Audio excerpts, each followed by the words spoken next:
Sa ngalan po ng mga kasamang Kings Radio Reporter, mula sa teknikal kasamang Edgar Cabanyog, ako si Leo Baron. At ako naman si Richard Sagayno. Umagang balita sa Kings Radio. Tayo po'y sabayang napapakinggan sa mga impilan ng Kings Radio Philippines sa 99.5 Kings Radio sa San Francisco, Agusan del Sur, 94.5 Hinubaan Negros Occidental at 102.5 Kings Radio Siato Negros Oriental. Umagang balita sa Kings Radio. At yung mga kabayan, sa detalye na po ng ating mga nagbabagang balita sa ating mga balita. Balitang probinsya.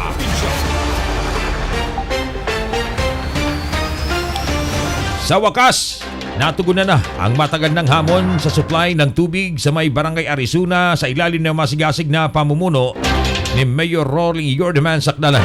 Ang proyekto ito ay nagbigay ng malaking ginawa sa mga residente na nasabing barangay. Sa ginanap na turnover ceremony, nagpahayag ng labis na pasasalamat ang mga residente at ang school head ng Arizona Elementary School. Tuwang-tuwa ang mga mag-aaral at mga magulang sa pagkakaroon ng solar-powered water system sapagkat may sapat silang tubig at hindi na nila kailangang mag-igib pa. Nagpayag din ng pasasalamat si Ricardo Faunilian, school head ng Arizona High School, hindi lamang sa proyekto kundi pati na rin sa mga programang isinusulong ni Mayor Sakdalan tulad ng UDM Learn na nagbibigay ng libreng edukasyon sa mga mag-aaral. Tapos pusong pasasalamat din ang pinahayag ni Punong Barangay Ferdinand de Villares sa administrasyon ni Mayor Sakdalan. Anya walang duda, dama ang resulta bilang pagsaludo sa mga proyektong pinatupad at mga programang naisulong nito. Ang proyektong ito ay isa lamang sa mga konkretong hakbang ng administrasyon ni Mayor Sakdalan upang matiyak na bawat barangay ay patuloy ang pagunlahan. Balitang probinsya. Samantala, sa ginanap na 4th General Membership Assembly ng Cotelco Pipalma noong araw ng Linggo, nakibahagi ang pamalang panlalawigan sa pamamagitan ni Board Member Edwin Cruzado na siyang kinatawan ni Governor Emilio Lala J. Talenio Mendoza. Ito ay upang ipaabot ng gobernadora sa mga opisyalis at miyembro ng kooperatiba ang suporta ng probinsya rito at sa mga adhikaing isinusulong nito para sa mga Cotabateño, lalo na sa pagtiyak na ang mga komunidad nito ay may sapat na serbisyo ng elektrifikasyon. Sakop ng Cotelco Pipalma ang mga bayan ng Pikit, Pigkawayan, Alyosan, Libungan, Mitsayap at Alamada. Sa naturang asembleya na ginanap sa Municipal Gymnasium ng Libungan, nagkaroon din ng all-taking of the newly elected unopposed candidate of District 1, Alyusan and Pikit na si Director Orlando Panso. Naroon din si Libungan Mayor Angel Rose Juan at iba pang mga panauhin. Balitang probinsya. Samantala mga gambayan, upang maging matatag ang pagsasamahan ng serbisyong Toto Aksyon Agad Team, ay sabay-sabay na nagkape ang grupo upang pag-usapan ng mga bagay na siyang makakatulong sa pagpapaunlad ng bayan ng Pigkawayan. Ang mga okasyong tulad nito ay nagpapakita lamang ng isang magandang samahan, koneksyon at pagkakaisa para sa tapat at karapat-dapat na mga lingkod bayan. Naroon sa naturang pagtitipon sina Incumbent Mayor Juanito Totoy Agustin, Vice Mayor Neil Jake B. Cassie, at ang si Manmo ang una, Municipal Councilor Honorable Sadria Tihada, maging si Councilor Lopez Soriano at former Councilor Noel G. Igaran, maging si Honorable Cirilo Gimubar, Barangay Kagawad Honorable Aris Baliano at Bilbes. Kasama na rin si Miss Almira Pasakyan at Pasakyan Sumaldi. Sa pangungunang layunin ng grupo ay may pagpatuloy ang kanilang pagsuporta sa pagsuporta sa probinsya sa pamumuno ni Governor Emilio Lala Talenio Mendoza ng Provincial Government of Cotabato at mga proyektong ikaunlad ng probinsya ng Cotabato. Balitang probinsya. Samantala mga kabayan, sa dagdag na balita, naghain ng Certificate of Candidacy si former TESDA Secretary Dato Suharto Teng Mangudadato sa Extension Office ng Commission on Elections sa Barangay Awang, Dato din Sinsuat, Maguindanao del Norte. Si Dato Teng ay tatakbo sa posisyon ng pagkagobernador sa lalawigan ng Maguindanao del Norte. Sumama sa filing upang ipakita ang suporta kay Dato Teng si Maguindanao del Sur Governor by Mariam Sangki Mangudadato, Maguindanao del Norte Vice Governor-elect by Aini Limbuna Sinsuat at mga lokal na official aspirants at supporters mula sa mga bayan ng dating One Maguindanao. Kabilang sa sa programa ni Mangudadato ang unification and reconciliation para sa mga pamilyang nag-away dahil lamang sa politika. Si Honorable Mangudadato ang presidente ng Al-Ittihad UKB at dating gobernador ng Sultan Kudarat Province. Balitang probinsya. Umagang balita sa Kings Radio. Para sa nating ginabdang alas 6:30 ng umaga, Philippine Standard Time sa may mga klase ngayong araw, lalo na sa ating mga estudyante. Double time nang hindi malate sa inyong pasok. Samantala mga kabayan, dumako naman tayo sa iba pang bahagi ng ating mga balita sa ating Balitang Pambansa. Balitang Pambansa. Ligtas at epektibong libreng bakuna. Ito ang tiniyak ni Health Secretary Ted Herbusa sa mga magulang kasabay ng pangikahit nito na mabakunahan ang kanilang mga anak kontra measles, rubella, tetano, diphtheria at human papillomavirus o HPV. Ayon kay Herbusa, simula nung pandemic, maraming mga estudyante ang hindi nabakunahan. Anya hindi dapat hayaan na mga naturang sakit ay maging banta sa buhay ng mga bata. Sa mensahe ng Pangulong Marcos, 34% lamang ng mga bata sa bansa ang nabakunado, 66% ay zero dose o hindi pa nakatanggap ng bakuna simula pa nung ipinanganak. Dagdag ni Herbusa, walang dapat pangambahan ng mga magulang na mabakunahan ang kanilang mga anak dahil mas mahal anya ang mapag-ospital kumpara sa pagbabakuna. Samantala bukod sa Maynila, kasabay na inilunsad ang bakuna eskwela ng DepEd at DOH sa Cotabato, Tacloban at Davao City. Samantala mga kabayan, inalis ng Commission on Elections o COMELEC ang 42 party list groups dahil sa kabiguang manalo sa nakalipas na mga halalan at ang iba naman ay dahil sa hindi paglahok sa nakalipas na eleksyon. Ayon kay COMELEC Chairman George Erwin Garcia, bahagi ito ng paglilinis nila sa listahan na bahagi ng kanilang obligasyon sa ilalim ng batas. Habang ang 31 naman ay hindi nakakuha ng kahit 2% ng buto para sa party list system kaya walang nakuhang upuan sa Kongreso sa magkasunod na halalan. Umagang balita sa Kings Radio. Alas 6:31 ng umaga at oras mga kampanyang Philippine Standard Time. Dumako na tayo sa mga report ng ating mga kasamang Kings Radio reporter. Nakastandby na sa kanilang report.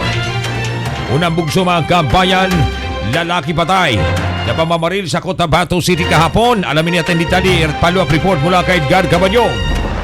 Kings Radio. Report. Dead on arrival sa paggamutan ang isang lalaki ng pagbabarilin ng di pa nakikilalang salarin sa barangay San Isidro Corner, Cano Street, Barangay Rosary Heights 10, Cotabato City. Naganap ang insidente bandang alas 9 ng umaga kahapon sa tapat mismo ng tanggapan ng Ministry of Indigenous Peoples Affairs o MIPA. Kinilala ang biktima na si June Kimba, nasa hustong gulang, residente ng Barangay Darugao sa bayan ng North Ofi, Maguindanao del Norte, at ito'y base sa pagkumpirma ng isa sa mga kaanak nito. Ayon sa mga kaanak, kukuha lang sana ng Certificate of Indigency ang biktima ng barilin. Nakatayo lamang ito nang bigla na lang nilapitan ng riding tandem criminal at walang kabog-kabog na pinagbabaril resulta ng mga tama ng bala sa mukha. Isinugod pa ito sa pinakamalapit na bahay pagamutan, subalit hindi na ito umabot pa ng buhay. At yan ang report. Edgar Cabanyong para sa umagang balita sa Kings Radio. Umagang balita sa Kings Radio. Samantala mga kabayan, sa dagdag na balita, Agustin Kasi Tandem sa 2025, opisyal na naghain ng kanilang kandidatura. Alamin natin ang detalye sa report Kings Radio. ni Maricel Bayuna. Maagang dumating sa kanyang opisina si Pigawayan Municipal Mayor Action Man Juanito C. Agustin dahil upang maganda sa kanilang pag-file ng kandidasi bilang alkalde ng bayan ng Pigawayan. Bago pa man magtungo si Mayor Agustin at kanyang mga partido sa COMELEC Commission on Election ay nagkaroon muna ng prayer meeting sa opisina ni Mayor upang hingin ang gabay, kapayapaan at katiwasayan ng filing of candidacy para sa lahat ng mga nagdanais na tumakbo para sa halalan sa 2025. Kasabay namang nag-file ni Mayor Agustin ang kanyang vice-alkalde, Neil Jake Sikasi, Kasimanwa ang una at mga tatakbong municipal councilor. Naging matagumpay at matiwasay ang kailang paghain ng Certificate of Candidacy, kasabay rin ito ang kailang panunumpa sa COMELEC sa pagkakaroon ng isang malinis, tahimik at patas na eleksyon para sa lahat. At yan ang report, Maricel Bayuna para sa Umagang Balita sa Umagang Kings Radio. balita sa Kings Radio. Alas 6:34 ng umagang ating oras mga kabayan Philippine Standard Time.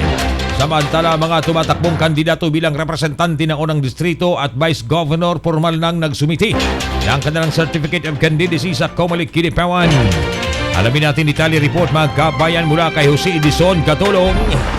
Kings Radio. Report. Nagapagsumite na ng kanyang certificate of candidacy kahapon sa Comelec Office si incumbent board member Dr. Edwin Cruzado bilang kinatawan ng unang distrito ng lalawigan ng Cotabato. Kasama nagtungo sa tanggapan ng Comelec ang mga supporter ni BM Cruzado na naniniwala sa kanyang kakayahan na magiging kinatawan ng unang distrito. Si board member Cruzado ay naging tanyag na bukal sa unang distrito lalong-lalo na sa pagbibigay ng libreng health services sa walang kakayahang gumastos sa pagpapagamot sa mga pasyenteng walang-wala sa buhay, at ang advokasiyang ito ay higit na napatunayan dahil ang mismong ospital na kanyang pagmamayari ay kasama niya sa kanyang outreach program. Magiging contender ni BM Cruzado bilang congressman sa unang distrito si re-electionist incumbent Congressman Joel Sactalan, habang si incumbent Provincial Governor Emilio Latanya Mendoza naman ay kawan-unuan contender si independent candidate Manuel Obsid Adahar. Naghain din ng kanyang COC si re-electionist incumbent Vice Governor Efren Piñol at kawan-unuan nito si independent candidate Rodrigo Escudero. Base sa talaan ng Comelec Kidapawan, wala pa nakapag-file ng kanilang certificate of candidacy sa pagka-board member as of yesterday. At yan ang report, ako si Edgar Tulong para sa Umagang Balita sa Kings Umagang Radio. balita sa Kings Samantala Radio. mga kabayan, kanhe Negros Oriental Governor George Arnaiz dili uyon sa tulo ka sagad barya nga magpapili sa dako nga posisyon sa panggobyerno. Detalye sa report ni Dennis Baluntang mula sa Kings Radio 102.5 Shato Negros Oriental. Kings Radio. Report. Gipadayag ni kani Congressman Ogya kani Negros Oriental Governor George Arnaiz ang iyang suporta sa mga kandidato nga moatbang batok sa kasamtangang administrasyon aron matagan og kapilian ang mga katawhan. Ang kanhi gobernador nagkanayon nga dili siya uyon nga ang tulo ka sa Garbarya magpapili sa mga dagkong posisyon sa lalawigan tungod kay matud pa mao kini ang hinungdan nga dili madungog ang tingog sa mga yanong katawhan og dako ang posibilidad nga madominar ang negosyo og uban pang kalihukan sa tibok probinsya. Dugang pa ni Arnaiz nga ang kadaghanan sa ilang kwarta ang ilang gisaligan, rason nga sila magpapili uban ang ilang tibok pamilya sa bisan unsang posisyon sa panggobyerno. Nasayran nga adunay upat ka mga sagarbarya ang magpapili sa malabot nga 2025 midterm election. Ang usa niini para sa posisyon sa gobernador, congressman sa segundo distrito, mayor sa syudad sa Dumaguete o konsihal sa naisgutang Dakbayan. Samtang sa laing bahin dinhi sa lungsod sa Siaton, kagahapong adlaw tulo pa ang opisyal nga nipasa sa ilahang certificate of candidacy isip pagkakonsihal sa lungsod sa Siaton. Mao kining sila ni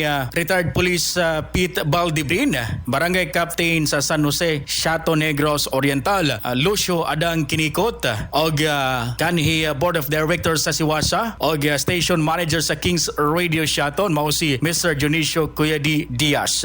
Nanukad na lang rin sa Kings Radio Siaton Negros Oriental, kini si Dennis Baluntang para sa Umagang Balita sa Kings Radio. Umagang balita sa Kings Radio. Dagang salamat, Dennis Baluntang. Ya sa Siaton 102.5 Kings Radio Siaton Negros Oriental.